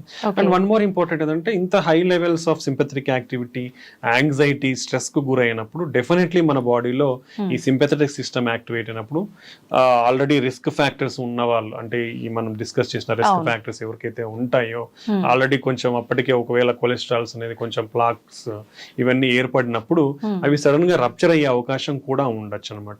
So severe emotional stress or severe anxiety ఉంటే ఈ సింపథెటిక్ సిస్టమ్ యాక్టివేట్ అయినప్పుడు మన బ్లడ్ క్లాటింగ్ అనేది కొంచెం ఎక్కువ అయ్యే అవకాశం ఉంటుంది, ఇన్ఫ్లమేషన్ కూడా పెరిగే అవకాశం ఉంటుంది. సో అలాంటి సినారియోస్ లో కూడా ఇది ప్రెసిపిటేట్ అయ్యే ఛాన్స్, అంటే ఆల్రెడీ కొంచెం అండర్లయింగ్ ప్రాబ్లమ్స్ ఉన్న వాళ్ళకి ప్రెసిపిటేట్ అయ్యి వచ్చే ఛాన్స్ ఉండొచ్చు, లేదా చాలా ప్యూర్ ఎమోషనల్ గా కూడా మనకి ఈ కార్డియోమయోపతి అంటే హార్ట్ వీక్ అయ్యే ఛాన్స్ కూడా ఉంటుంది. వీళ్ళల్లో యాంజియోగ్రామ్ చేస్తే నార్మల్ ఉంటుంది, దాన్ని స్ట్రెస్ కార్డియోమయోపతి అంటాము. అది నిదానంగా కొంచెం వాళ్ళ ఎమోషనల్ స్ట్రెస్ తగ్గిపోయి దెన్ మనం మెడికల్ థెరపీతో ట్రీట్ చేస్తే రికవర్ అయ్యే అవకాశం ఉంటుంది. బట్ డెఫినెట్లీ రిస్క్ ఫ్యాక్టర్స్ ఉన్న వాళ్ళలో హార్ట్ అటాక్స్ అందుకు వచ్చే అవకాశం అయితే ఉంటుంది. So high emotional stress, high anxiety ఉన్నప్పుడు చాలా జాగ్రత్తగానే ఉండాలి. ఓకే, ఎక్కువగా జిమ్ చేసే వాళ్ళలో, వర్కౌట్స్ చేసే వాళ్ళలోనే హార్ట్ అటాక్స్ వస్తున్నాయి ఎక్కువ, అంటే తక్కువ ఏజ్ లో ఉన్న వాళ్ళు ఇవి ఎక్కువ చేయడం వల్లనే హార్ట్ అటాక్ వస్తుంది, మిగతా అంతా వాళ్ళు చాలా హెల్దీగా ఉన్నారని చెప్పి వింటున్నాం ఈ మధ్య. నిజంగా దాని వల్ల అవకాశం ఉంటుందంటారా సార్? ఎక్సెసివ్ జిమ్ వల్ల వస్తాయి అనే దానికంటే ఒక లిమిట్, మన బాడీ అనేది ఏజ్ ని బట్టి ఒక target heart rate or maximum heart rate ఎంత అచీవ్ చెయ్యాలనేది మనకు టార్గెట్ లిమిట్ ఉంటుంది అనమాట ఏజ్ ని బట్టి. సో అంతకు మించి నువ్వు ఓవర్ ఎగ్జర్షన్ చేసి మన హార్ట్ రేట్ అనేది, ఇప్పుడు హార్ట్ రేట్ 180-200 కి పెరిగిపోతే ప్రాబ్లం ఏంటంటే ఇప్పుడు మన హార్ట్ పంపింగ్ అనేది ఇలా కొట్టుకొని ముడుచుకుంటూ తెచ్చుకుంటూ ఉంటుంది ప్రాపర్ గా. హార్ట్ రేట్ ఎక్కువైనప్పుడు నిమిషానికి 200 కొట్టుకున్నప్పుడు ఏమవుతుంది, ఇది ప్రాపర్ గా ముడుచుకోదు, ఇలా జస్ట్ ఇలా ఫ్లిక్కరింగ్ లాగా ఉంటుంది, పంపింగ్ అనేది తగ్గిపోతుంది. తగ్గిపోయినప్పుడు ఏమవుతుంది, బ్లడ్ ఫ్లో అనేది తగ్గిపోతుంది. అంటే మన గుండెకి రక్తం సప్లై చేసే బ్లడ్ ఫ్లో తగ్గిపోతుంది, మన బాడీకి రక్తం సప్లై చేసే బ్లడ్ ఫ్లో తగ్గుతుంది, బ్రెయిన్ కి సప్లై చేసే బ్లడ్ ఫ్లో కూడా తగ్గుతుంది. తగ్గినప్పుడు డిమాండ్ ఎక్కువ ఉంది, హార్ట్ రేట్ ఎక్కువ కొట్టుకుంటా ఉన్నప్పుడు డిమాండ్ ఎక్కువ ఉంది, బట్ మనకు రిసీవింగ్, మన గుండెకి ఎంతైతే బ్లడ్ ఫ్లో రావాలో సప్లై అనేది తగ్గిపోతుంది. సో అలా తగ్గిపోయినప్పుడు హార్ట్ అటాక్ వచ్చే ఛాన్స్ ఉంటుంది. సెకండ్ థింగ్, ఆల్రెడీ వీళ్ళకి ఏదన్నా చిన్న చిన్న ప్లాక్స్, కొలెస్ట్రాల్ అక్యుములేషన్ ఉందనుకోండి, అవి రప్చర్ అయ్యే ఛాన్స్ ఉండొచ్చు. లేదా ఒక్కొక్కసారి స్కాడ్ అంటాం, కోసుకుపోయి రక్తనాళాలు ఉంటాయి కదా, స్పాంటేనియస్ కొరనరీ ఆర్టరీ డిసెక్షన్ అంటాం, అలా ఈ కోసుకుపోయే అవకాశం ఉంటుంది. క్రాక్స్ వచ్చే అవకాశం, క్రాక్స్ వచ్చినప్పుడు బ్లడ్ ఫ్లో తగ్గిపోయే అవకాశం ఉంటుంది అనమాట. ఇలా జరిగే అవకాశం కూడా ఉండొచ్చు.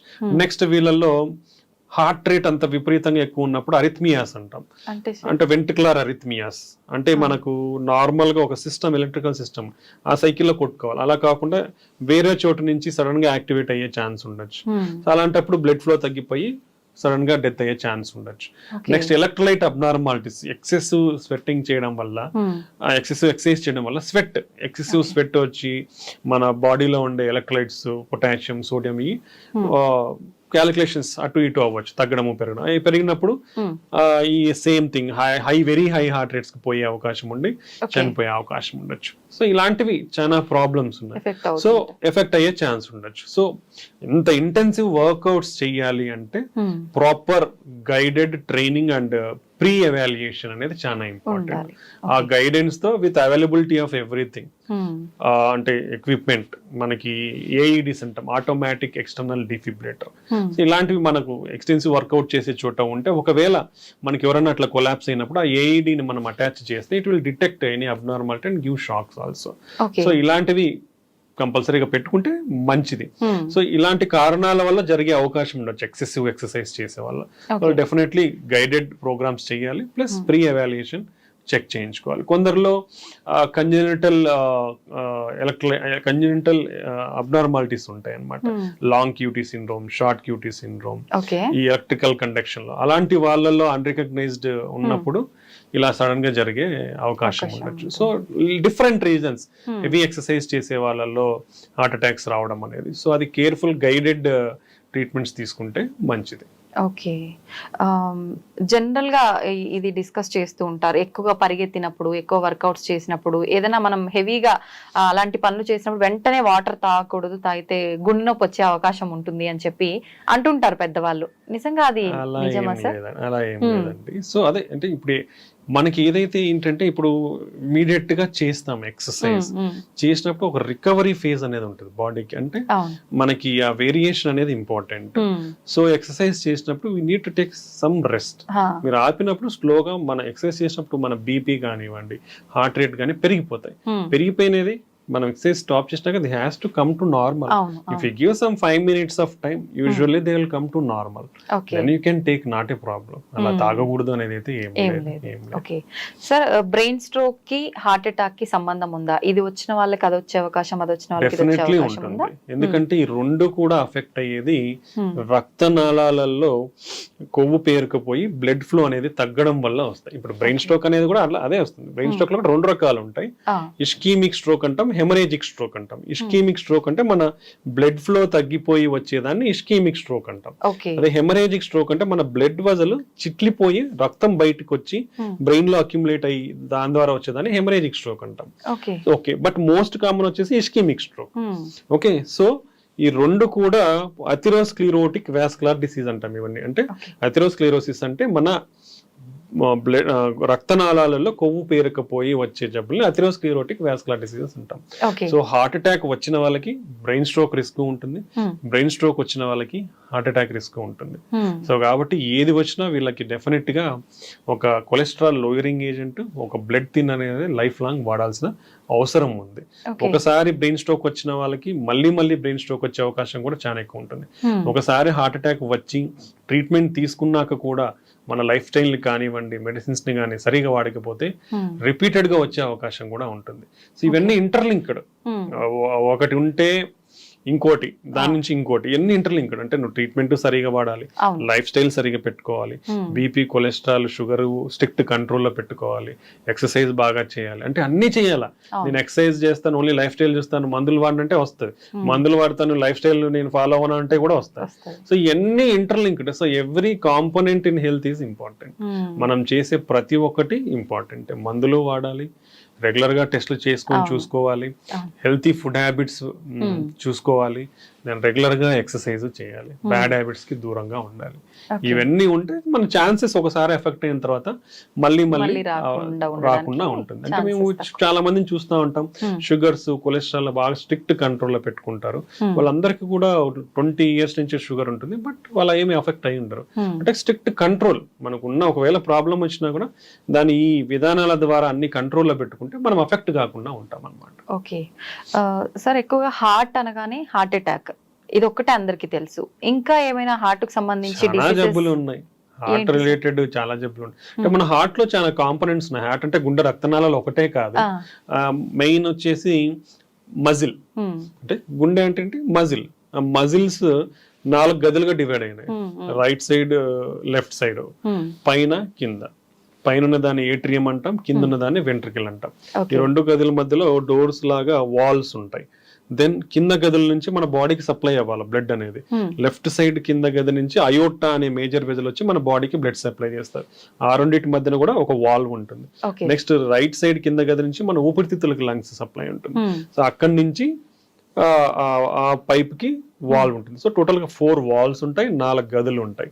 ఇది సో ఈ వాల్వ్ ప్రాబ్లమ్స్ ఏంటంటే, ఈ వాల్వ్ సరిగా మూసుకుపోయినా ప్రాబ్లమే, ఎక్కువగా మూసుకుపోయినా, అంటే సరిగా మూసుకుపోయినప్పుడు ఏమవుతుందంటే లీక్ అవుతుంది బ్లడ్ అనేది, ముందరికి పోయి వెనక్కి వస్తుంది.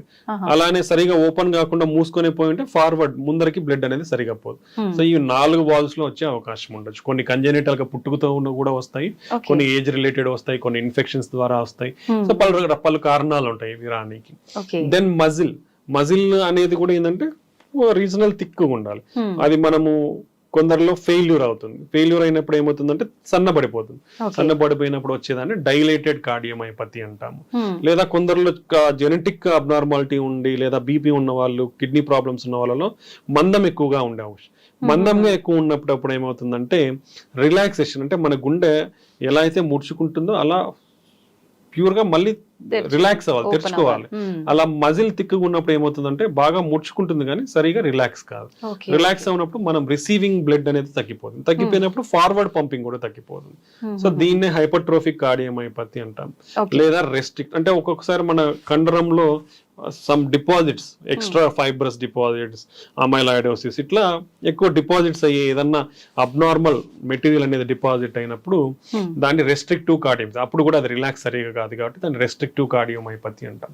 సో ఇలా డిఫరెంట్ మజిల్ డిసార్డర్స్ అనేది కూడా ఉన్నాయి. దెన్ మన గుండెలో ఎలక్ట్రికల్ కండక్షన్ సిస్టమ్ ఉంటుంది. మన రైట్ సైడ్ ఏట్రియం దగ్గర మెయిన్ స్విచ్ ఉంటుంది, దాన్ని ఎస్ఏ నోడ్ అంటాం. దెన్ ఈ 4 గదుల జంక్షన్ ఉంటుంది, అక్కడ ఏవి నోడ్ అంటాం, అంటే మోడరేటర్, అంటే పైన ఎలక్ట్రికల్ యాక్టివిటీ ఇక్కడికి వస్తుంది, ఓకే అప్పుడు ఈ 2 పైన కొట్టుకుంటాయి, ఇక్కడ సమ్ మైల్డ్ డిలే ఉంటుంది, ఈ డిలే అయ్యి మళ్ళీ కిందికి వెళ్ళిపోతుంది, అంటే ఇవి పుష్ చేసినప్పుడు ఇవి ఓపెన్ అవుతాయి, ఇక్కడ కింద బ్లడ్ రిసీవ్ అవుతుంది, మళ్ళీ ఇది పంప్ చేసినప్పుడు ఈ పైట్ రిలాక్స్ అయితే మన బాడీకి బ్లడ్ సప్లై అవుతుంది, కొంచెం డిలే ఉంటుంది అనమాట. ఆ నుంచి మళ్ళీ కింద గదులకు ఎలక్ట్రికల్ ఇంపల్సెస్ కరెంట్ అనేది ఫ్లో అయ్యి ముడుచుకుంటాయి అనమాట. సో ఈ ఎలక్ట్రికల్ కండక్షన్ సిస్టమ్ లో ప్రాబ్లమ్స్ ఉంటే మన హార్ట్ రేట్ పెరగచ్చు, తగ్గచ్చు. సో దీంట్లో కూడా రకరకాల టెకికార్డియాస్ అంటాం అన్నమాట. సో ఇలాంటి దానిలో కూడా చాలా జబ్బులు ఉన్నాయి. నెక్స్ట్ మన గుండె చుట్టూరు ఒక పొర ఉంటుంది, ఆ పొర అంటే గుండె పైన ఒక పొర ఉంటుంది, దాని మధ్యలో చిన్న స్పేస్ మైల్డ్ ఫ్లూయిడ్ ఉంటుంది, పెరికార్డియల్ ఫ్లూయిడ్, లూబ్రికేషన్, మన గుండె మూవ్ అవుతుంటుంది కాబట్టి. ఓకే, ఆ స్పేస్ లో ఫ్లూయిడ్ అనేది ఎక్కువ అక్యుములేట్ అయితే పెరికార్డియల్ ఎఫ్యూషన్, అది సడన్ గా అక్యుములేట్ అవడం వల్ల ట్యాంపనేట్ అంటాం, కార్డియాక్ ట్యాంపనేట్, ఇలా సడన్ గా బీపీ పడిపోయే అవకాశాలు ఉంటాయి. లేదా ఈ ఏదైతే పొర కాల్షియం అంతా పేరుకుపోయి మందంగా అంటే స్టిఫ్ గా తయారవుతుంది, స్టిఫ్ గా తయారైనప్పుడు ఏమవుతుంది, మామూలుగా మన గుండె కొంచెం ఫ్లెక్సిబుల్ కదా, సో ఆ ఫ్లెక్సిబిలిటీ తగ్గిపోతుంది, తగ్గిపోయినప్పుడు సేమ్ మన బ్లడ్ రిసీవింగ్ తగ్గిపోయి పంపింగ్ కూడా తగ్గిపోతుంది. సో ఇలా మన గుండెలో చాలా రకాల next congenital heart problems, heart holes ఉంటాయి, కొన్ని కరెక్ట్ పొజిషన్ లో ఉండవు, పుట్టుకతో ఇటుపక్క ఉండాల్సింది ఇటుపక్క, ఇక్కడ కనెక్షన్ ఉండాల్సింది ఇటు కనెక్షన్, సో ఇవన్నీ చాలా ఉంటాయి, కాంప్లెక్స్ కంజెనిటల్ హార్ట్ డిసీజెస్ అంటాం. నెక్స్ట్ మన పల్మరీ ఆర్టరీస్ ఏవైతే రైట్ సైడ్ కింద గది నుంచి ఊపిరితిత్తులకు బ్లడ్ వెజల్ సప్లై చేస్తున్నాయో దాంతో బ్లడ్ క్లాట్స్ పెరిగిపోవడం కానీ, దాంట్లో ప్రెషర్స్ పెరిగిపోవడం కానీ ఇలా వచ్చే అవకాశం ఉంటుంది. సో ఆ ప్రాబ్లమ్స్ పల్మరీ హైపర్ టెన్షన్ అంటాం. సో అవి ఒక సబ్సెట్ ఆఫ్ డిసీజెస్. నెక్స్ట్ మన కింద గది నుంచి లెఫ్ట్ సైడ్ గది నుంచి మన బాడీకి సప్లై చేసే మేజర్ బ్లడ్ వెజల్ పైప్, ఆ పైప్ లో కూడా డైలేట్ అయ్యే ఛాన్స్, అన్యూరిజమ్స్ అంటాం, లేదా కోసుకుపోయే ఛాన్స్ ఉంటుంది, అయోటిక్ డిసెక్షన్స్ అంటాం. సో ఇలా మల్టిపుల్ ప్రాబ్లమ్స్ అనేది ఉండే అవకాశం ఉంది. సో దీన్ని అందరికీ కార్డియాక్ అని కాదు, కార్డియో వాస్కులర్ డిసీజెస్ అంటాం మనం గుండె జబ్బులని. సో మన లెగ్స్ లో కానివ్వండి, హ్యాండ్స్ లో రక్తనాళాలు ఉంటాయి, అవి కూడా బ్లాక్ అయ్యే ఛాన్స్ ఉంటాయి.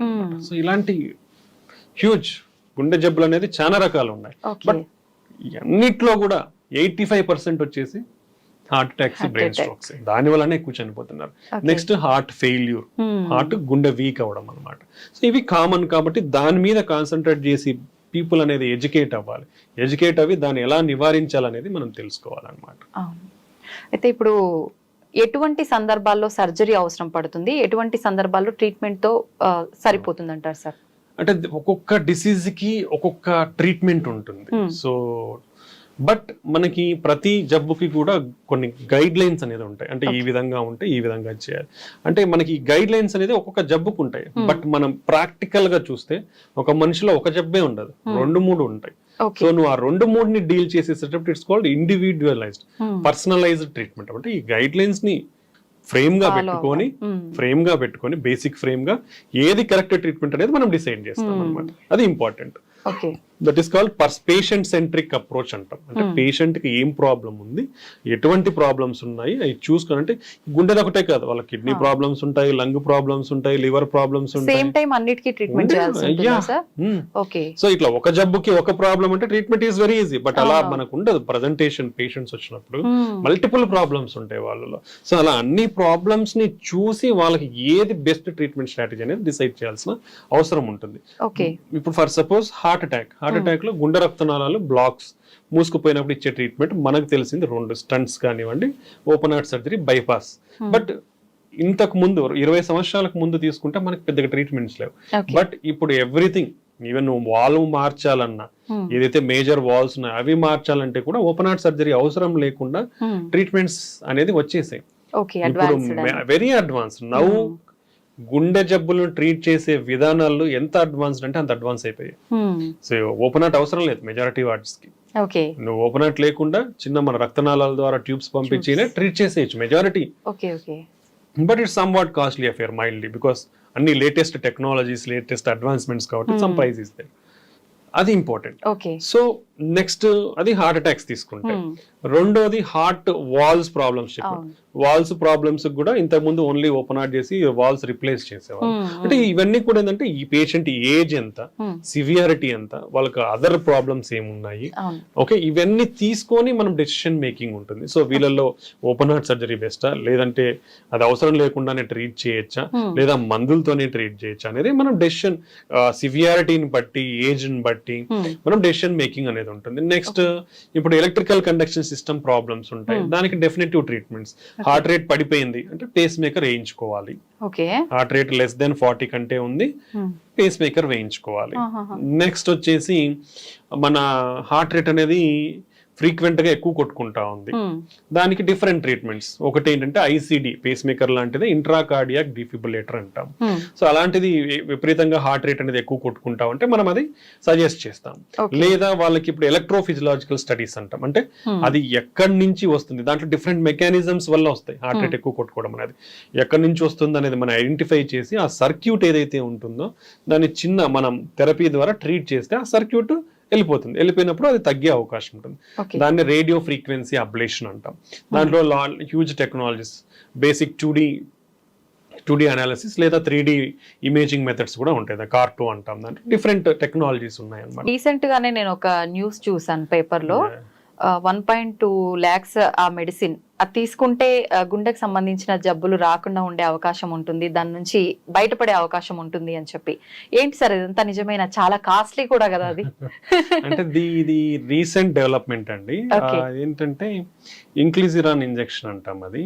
సో బేసికలీ మనకు ఆల్రెడీ దీనికంటే ముందే PCSK9 ఇన్హిబిటర్స్ అని ఉన్నాయి. అదేంటంటే మన కొలెస్ట్రాల్ ని, అంటే ఇప్పుడు లివర్ పైన LDL రిసెప్టర్స్ ఉంటాయి. అంటే మన LDL బ్యాడ్ కొలెస్ట్రాల్ ని తీసుకొని లివర్ లోకి తీసుకొని మనకి ఆ బ్యాడ్ కొలెస్ట్రాల్ అనేది తగ్గిస్తాయి అనమాట. సో మనకి ఇంతకు ముందు ఉన్న PCSK9 ఇన్హిబిటర్స్ అంటే మోనోక్లోనల్ యాంటీబాడీస్. ఆ యాంటీబాడీస్ ఇచ్చినప్పుడు బాడీలో అవి PCSK9 కి అటాచ్ అయిపోయి, సో ఆ ఎఫెక్ట్ అంటే ఆ PCSK9 ఎంజైమ్ ఏదంతా ఆ ఎఫెక్ట్ LDL రిసెప్టర్స్ మీద లేకుండా ప్రభావితం చూపేది. దాని ద్వారా LDL రిసెప్టర్స్ అనేది లివర్ పైన అబండెంట్ గా ఉండి LDL బ్యాడ్ కొలెస్ట్రాల్ అనేది లివర్ లోకి తీసుకొని డిస్పోజ్ చేయడం వల్ల కంట్రోల్ చేసేది. అది ఒక మెకానిజం. ఇప్పుడు ఈ ఇన్క్లిజిరాన్ ఏంటంటే, ఈ ఇన్క్లిజర్ అనేది జీన్ లెవెల్లో మనకి, అంటే RNA సైలెన్సింగ్ RNA జీన్ లెవెల్లో పనిచేస్తుంది అనమాట. అదేమవుతుందంటే అది ఇవ్వడం వల్ల జీన్ లెవెల్లో టోటల్ గా ఈ PCSK9 ఏదైతే ఉందో దాని ప్రొడక్షన్ నే కంప్లీట్ గా తగ్గించేస్తుంది.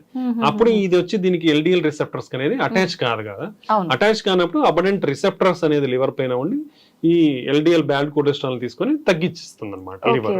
సో ఇది ఈ రెండింటికి ఇంత ముందు ఉన్న కాంపౌండ్ అంటే మోనోక్లోనల్ యాంటీబాడీస్. అంటే PCSK9 ప్రొడ్యూస్ అవుతుంది, బట్ దాని యాక్షన్ ని ప్రివెంట్ చేసే యాంటీబాడీస్. ఇప్పుడు ఈ కొత్తగా వచ్చిన ఇంజెక్షన్ ఏంటంటే ఆ ప్రొడక్షన్ నే తగ్గించేస్తుంది అనమాట. అది బెనిఫిషియల్. ఇది ఎక్కడ మేజర్ బెనిఫిషియల్ అంటే, ఇంతకు ముందు అది అట్లీస్ట్ 2 వారాలకు ఒక ఇంజెక్షన్ తీసుకోవాలా PCSK9 ఇన్హిబిటర్స్ అనేది. ఇది only they are recommending yearly 2 injections. Initial first year లో అయితే 0, 3, 12. అంటే ఫస్ట్ ఇంజెక్షన్ 0 ఫస్ట్ తీసుకున్న తర్వాత 3 నెలలకు ఒకటి తీసుకొని మళ్ళీ సంవత్సరానికి ఒకటి. ఫస్ట్ సంవత్సరంలోనే 3 ఇంజెక్షన్లు అవుతుంది, కానీ ఆ తర్వాత ఎవ్రీ ఇయర్ 2 ఇంజెక్షన్స్ తీసుకుంటే మన కొలెస్ట్రాల్ లెవెల్స్ అనేది కంట్రోల్లో ఉంటాయి, కాబట్టి హార్ట్ అటాక్స్ అనేది తగ్గుతాయి అనేది మనకి వచ్చింది. బట్ దీంట్లో ఏంటంటే ఇది ఇంతవరకు చేసిన అధ్యయనాలలో ఎక్కడ యూజ్ చేశారంటే, ఆల్రెడీ హార్ట్ అటాక్ తో అఫెక్ట్ అయిన వాళ్ళు కొలెస్ట్రాల్ మందులు వాడుకుంటున్నా కూడా, ఈ మెడికేషన్స్ వాడుకుంటున్నా కూడా కంట్రోల్ కావట్లేదు అంటే వాళ్ళల్లో ఈ ఇంజెక్షన్ ఇస్తే ఫర్దర్ కంట్రోల్ అయ్యి మనకి ఈ బెనిఫిషియల్ ఎఫెక్ట్స్ అనేది ఉంటాయి అనేది ఇంతవరకు మనం జరిగింది. సో ఈ ఇంజెక్షన్ కూడా ఏంటంటే ఆల్మోస్ట్ 56% ఆఫ్ LDL కొలెస్ట్రాల్ ని తగ్గిస్తుంది అనమాట. ఇది మనకున్న ఇంతవరకున్న అధ్యయనాలతో ఇది. సో ఇంతకుముందు మనం మెడికేషన్స్ టాబ్లెట్స్ అయితే రోజు వేసుకోవాలా, చిన్నపాటి సైడ్ ఎఫెక్ట్స్, కండరాల నొప్పులు, ఇలా మైల్డ్ లివర్ ప్రాబ్లమ్స్ కొందరిలో వచ్చే అవకాశం ఉంటుంది. బట్ దాని కాస్ట్ తీసుకుంటే తక్కువ ఉంటుంది, బట్ డైలీ తీసుకోవాలి, ఆ డిస్కంఫర్ట్ అనేది ఉంటుంది. ఆ నెక్స్ట్ లెవెల్లో వచ్చింది ఏంటంటే నెలకు 2 ఇంజక్షన్లు తీసుకునేది వచ్చింది. ఆ దాని కాస్ట్ కూడా ఎక్కువే ఉండేది. అది almost per year it will go up to 4 lakhs వరకు అయ్యేది. ఇప్పుడు ఈ ఇంజెక్షన్ లో మేజర్ అడ్వాంటేజ్ ఏంటంటే నంబర్ ఆఫ్ డోసెస్ అనేది తగ్గిపోయి సంవత్సరానికి 2. సో అది అడ్వాంటేజ్. సో మనకి ఆ సైడ్ ఎఫెక్ట్స్ కానివ్వండి, రోజు తీసుకోవాల్సిన అవసరం కానీ లేకుండా మన కొలెస్ట్రాల్ ని తగ్గించుకునే విధానం అనమాట. ఇది ఒక కొలెస్ట్రాల్ ని తగ్గించుకునే విధానం ఒకటే. ఓకే, సో ఇది రీచ్ లో వల్ల సైడ్ ఎఫెక్ట్స్ ఏమి ఉండవంటారా? చిన్నపాటి సైడ్ ఎఫెక్ట్స్ అంటే మనం సబ్క్యూటేనియస్ ఇస్తాం కాబట్టి లోకల్ సైట్ రియాక్షన్స్ అనేది తప్ప మేజర్ ఏం లేదు. సో ఇది మనము ఎవరిలో ఇస్తామనేది మనం తెలుసుకోవాల్సిన విషయం. రెండోది ఏంటంటే మనకున్న కొలెస్ట్రాల్ లోయరింగ్ ఏజెంట్స్ ఏవైతే ఉన్నాయో కూడా అవి కూడా almost high dose statins plus other ezetimibe ఇట్లాంటి కొన్ని డ్రగ్స్ ఉన్నాయి. దానితో కూడా 50-60% కొలెస్ట్రాల్ తగ్గుతుంది. ఈ but only advantage is డోజింగ్. Only 2 injections 2 times in a year me cholesterol ని కంట్రోల్ పెట్టుకోవచ్చు, రోజు వాడాల్సిన అవసరం లేదు. సో ఇది ఒకటే దాని అడ్వాంటేజ్. ఇది ఇంకా ముందు డ్రగ్స్ తో పోలిస్తే ఎంత ఎక్కువ తగ్గిస్తుంది అనేది ఇంకా మనకు అధ్యయనాల్లో జరగాలి. ప్లస్ ఎవరు ఆల్రెడీ హార్ట్ అటాక్ తో కాకుండా ఇలా అఫెక్ట్ కాని వాళ్ళల్లో ఇస్తే ఎంత తగ్గుతుంది, ఎంత రిస్క్ వీళ్ళకి రాకుండా ఉంటుంది అనేది ఇంకా మనకి స్టడీస్ అనేది రావాలి. ఎనీవే ఇట్ ఈస్ దాని ఎఫెక్ట్ అయితే కొలెస్ట్రాల్ లోయరింగ్ కాబట్టి ఈవెన్ అఫెక్ట్ కాని వాళ్ళు కూడా ఎవరికైనా కొలెస్ట్రాల్ లెవెల్స్ ఎక్కువ ఉంటే ఆల్మోస్ట్ వాళ్ళకున్న కొలెస్ట్రాల్ లెవెల్స్ 50% వరకు తగ్గే అవకాశం అయితే ఉంటుంది. ఓకే సార్, మనం ఎన్ని రకాల రీజన్స్ ఉన్న హార్ట్ అటాక్ రావడానికి ముఖ్యంగా కొలెస్ట్రాల్ అని చెప్పి ఎక్కువగా మాట్లాడుకుంటున్నాం. నిజంగా అసలు ఎంత ఉండాలి కొలెస్ట్రాల్ లెవెల్స్ అనేది? టోటల్ కొలెస్ట్రాల్ అనేది లెస్ దెన్ 200 ఉండాలి. ఎల్డిఎల్ కొలెస్ట్రాల్ అనేది మన రిస్క్ చేస్తాం అంటే ప్రతి ఒక్క మోర్ దెన్ 40 years పైన ఉన్న వాళ్ళకి మనకి రిస్క్ స్కోరింగ్ సిస్టమ్స్ అనేది atherosclerotic atherosclerotic disease scoring system ASCVD vascular disease risk scoring systems. అది కొన్ని పారామీటర్స్ మన బీపీ లెవెల్స్ ఎంత ఉన్నాయి, కొలెస్ట్రాల్ లెవెల్స్ ఎంత ఉన్నాయి, మనకు షుగర్ ఉందా లేదా అనేది కొన్ని కన్సిడర్ చేసుకొని రిస్క్ స్కోరింగ్ ఉంటుంది. లో, intermediate, high, very high risk అన్నట్లు ఉంటుంది అనమాట. సో ఈ రిస్క్ స్కోర్ ని బట్టి మనం లెవెల్స్ అనేది కంట్రోల్ లో పెట్టుకోవాలని చూస్తారు. యూజువల్ గా ఎల్డిఎల్ కొలెస్ట్రాల్ అనేది లెస్ దెన్ 100 ఉండాలి. లెస్ దెన్ 100 ఉంటే మనం తక్కువ రిస్క్ లో ఉన్నట్టు. దానికంటే తక్కువ ఉంటే ఇంకొంచెం బెనిఫిట్స్ ఉంటాయి అనేది ఉంది. అంటే ఎంత తక్కువ ఉంటే అంత బెనిఫిట్ అనేది ఇంపార్టెంట్. సో ఇలా మనం కొలెస్ట్రాల్ లెవెల్స్ ని total cholesterol, LDL cholesterol, HDL cholesterol అనేది మోర్ దాన్ 50 to 60 ఉండాలి. ఓకే, దెన్ ట్రైగ్లిజరైడ్స్ అనేది లెస్ దాన్ 150 ఉండాలి.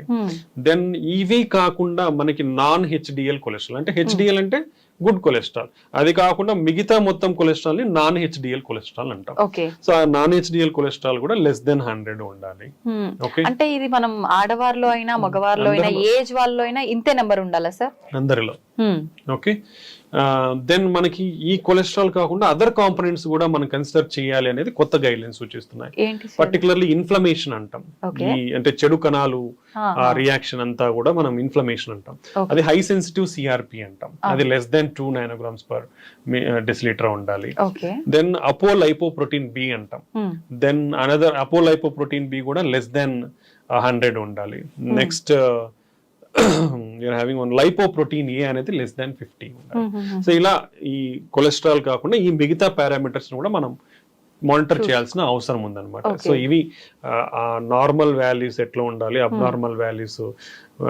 ఇప్పుడు almost total cholesterol more than 240 ఉంటే ట్రీట్ చేయాలి, ట్రైగ్లిజరైడ్స్ మోర్ దెన్ 200 ఉంటే ట్రీట్ చేయాలి, ఎల్డిఎల్ కొలెస్ట్రాల్ మోర్ దెన్ 190 ఉంటే కంపల్సరీ, అదే లెస్ దెన్ 40 ఉన్న వాళ్ళలో మోర్ దెన్ 160 ఉంటే ట్రీట్ చేయాలి. ఓకే, ఇవి మనకున్న గైడ్ లైన్స్. సో ఇవన్నీ డిఫరెంట్ కంట్రీకి డిఫరెంట్ గైడ్ లైన్స్ ఉన్నాయి, బట్ ఆల్ గైడ్ లైన్స్ కూడా ఇవే సూచిస్తాయి అనమాట. సో డెఫినెట్లీ అందరూ కూడా at the age of 21 years cholesterol screening అనేది స్టార్ట్ చేయాలి. ఒకవేళ నార్మల్ ఉంటే ఎవ్రీ 5 years కి చేయించుకోవచ్చు. అబ్నార్మల్ గా ఉంటే మనం దాని స్ట్రిక్ట్ లో life style initially life style measures అంటే ఇప్పుడు మైల్డ్ బార్డర్ లైన్ ఉన్నాయి అనుకోండి, లైఫ్ స్టైల్ మెజర్స్ ద్వారా లైక్ ఫుడ్, హెల్తీ ఫుడ్ తీసుకోవడం, ఆయిల్ ఫుడ్స్ తగ్గించుకోవడం, దెన్ కావాల్సినంత మాత్రమే మనం ఫుడ్ ఇంటేక్ అనేది ఉండడం, ఎనర్జీ ఎక్స్పెండిచర్ ఉండడం, బ్యాలెన్స్డ్ ఫుడ్ అనేది important. Next regular exercise, daily exercise అనేది మనం ఎనర్జీ స్పెండ్ చేయాలి. సో ఇవన్నీ చేసినప్పుడు కూడా మనం కొలెస్ట్రాల్ లెవెల్స్ ని కంట్రోల్ చేసుకునే అవకాశం ఉంటుంది. ఇది లైఫ్ స్టైల్ మెజర్స్ తో కూడా కంట్రోల్ కానప్పుడు then we have to go for drug therapy.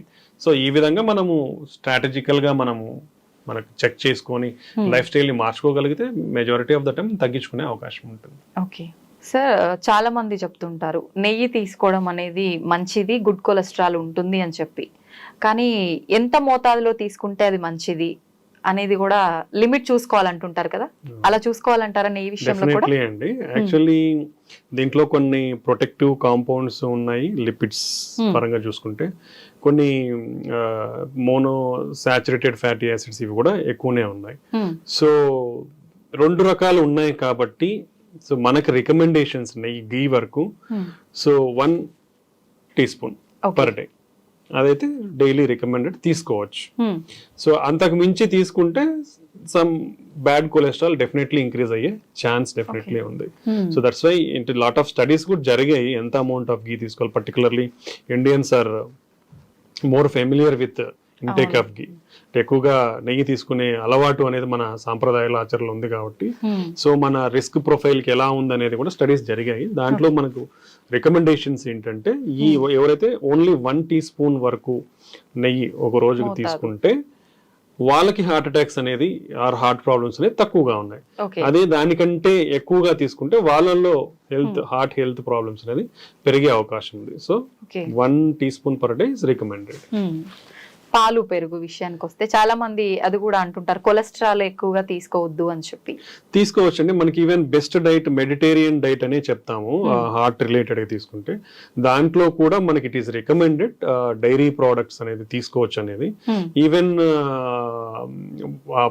Per day at least 1 to 2 coffee కానివ్వండి తీసుకోవచ్చు, but not more than that. అలానే మనం తీసుకుంటే butter is not advisable.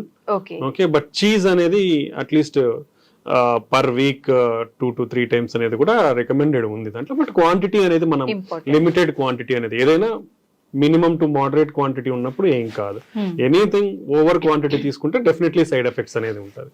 So మన బేసిక్ పిరమిడ్ లో కూడా ఏంటంటే పైన టిప్ ఆఫ్ ద పిరమిడ్ లో ఉంటాయి ఇవన్నీ. కాబట్టి limited amount per week limited amount of dairy products అనేది definitely daily dairy products daily అనేది 1 to 2 times తీసుకోవచ్చు. That's advisable only, but not in more quantities. ఇప్పుడు కాఫీ అయితే 1 to 2 cups per day. Butter better to be avoided. Cheese, curd ఇవన్నీ కూడా తీసుకోవచ్చు. దానివల్ల అయితే హార్మ్ఫుల్ అయితే ఏం లేదు. Okay, thank you sir, thank you very much. నిజంగా హార్ట్ అనేసరికి చాలా రకాల డౌట్స్ ఎప్పటికప్పుడు మనం మాట్లాడుకున్నా కూడా ఇంకా కొత్త కొత్త డౌట్స్ వస్తూనే ఉన్నాయి. చాలా మంది కామెంట్ లో కూడా పెడుతున్నారు. మరొక మంచి ఎపిసోడ్ లో ఒక మంచి ఇంట్రెస్టింగ్ టాపిక్ ఏంటి అంటే హార్ట్ ట్రాన్స్ప్లాంటేషన్ గురించి మాట్లాడుకుందాం sir. Thank you sir, thank you very much.